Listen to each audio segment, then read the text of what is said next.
ಏನು ಡಾಕ್ಟರ್ ರವೀಂದ್ರ ಅವರು ನಮ್ಮ ಜನಪ್ರಿಯ ಮಂಡ್ಯ ಜಿಲ್ಲಾ ಉಸ್ತುವಾರಿ ಸಚಿವರು, ನಮ್ಮ ನಾಯಕರ ವಿಚಾರವಾಗಿ ಪದೇ ಪದೇ ರಾತ್ರಿ 8 ಗಂಟೆ ಮೇಲೆ, ಬೆಳಗ್ಗೆ ಟೈಮ್ ಮಾತಾಡಲ್ಲ ಅವರು, ರಾತ್ರಿ 8 ಗಂಟೆ ಮೇಲೆ ಒಂದು ಜಾಗದಲ್ಲಿ ಕೂತ್ಕೊಂಡು ಮಾತಾಡೋಕ್ಕೆ ಪ್ರಾರಂಭ ಮಾಡ್ತಾರೆ. ಅದನ್ನು ಸಾಮಾಜಿಕ ಜಾಲತಾಣದಲ್ಲಿ ಬರೋದನ್ನು ಸ್ಟಾರ್ಟ್ ಮಾಡ್ತಾರೆ. ಇದು ಚುನಾವಣೆ ಪೂರ್ವದಿಂದಲೂ ಅವರು ಅಭ್ಯಾಸ ಮಾಡ್ಕೊ ಬಂದಿರುವಂಥದ್ದು.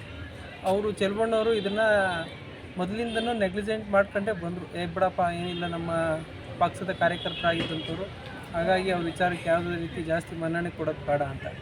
ಅದನ್ನು ಇವರು ಅಡ್ವಾಂಟೇಜಾಗಿ ತಗೊಂಡಂಥವ್ರು. ಇವರು ಚುನಾವಣೆಯಲ್ಲಿ ಅವ್ರ ವಿರುದ್ಧ ಚುನಾವಣೆ ಮಾಡಿದ್ದು ಸಹ ಎಲ್ರಿಗೂ ಗೊತ್ತಿರುವಂಥ ವಿಷಯ. ಅದಾದ ನಂತರ ಉಸ್ತುವಾರಿ ಸಚಿವರಾದಂಥ ಸಂದರ್ಭದಲ್ಲಿ ಅವ್ರು ಮಾಡ್ತಾರೋ ಕೆಲಸದ ವಿಚಾರವಾಗಿ ಅನೇಕ ಬಾರಿ ಅವರು ಈ ಒಂದು ಕಾಲು ಎಳೆಯುವ ಕೆಲಸಗಳನ್ನ ಮಾಡ್ಕೊಬರ್ತಿರೋದು ಸತ್ಯ.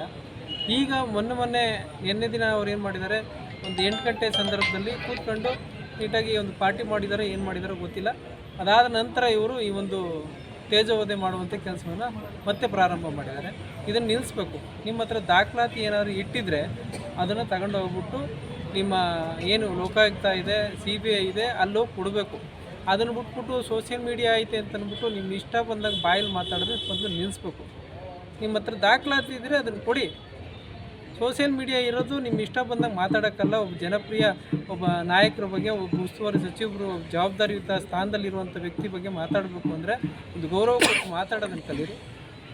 ಸುಳ್ಳು ಆಪಾದನೆಗಳನ್ನ ನಿಲ್ಲಿಸಬೇಕು. ಇಲ್ಲ ಅಂತಂದರೆ ಮುಂದಿನ ದಿನಗಳಲ್ಲಿ ನಿಮ್ಮ ವಿರುದ್ಧ ನಮ್ಮ ಯುವ ಕಾಂಗ್ರೆಸ್ ಆಗ್ಬೋದು, ಕಾಂಗ್ರೆಸ್ ಕಾರ್ಯಕರ್ತರಾಗ್ಬೋದು, ಯಾವ ರೀತಿ ನಿಮಗೆ ಒಂದು ಅದಕ್ಕೆ ರಿಯಾಕ್ಷನ್ ಕೊಡಬೇಕು ಅದನ್ನು ಖಂಡಿತವಾಗೂ ನಾವು ಕೊಡ್ತೀವಿ ಅನ್ನೋದನ್ನು ಈ ಮೂಲಕ ಸ್ಪಷ್ಟಪಡಿಸ್ತೀವಿ.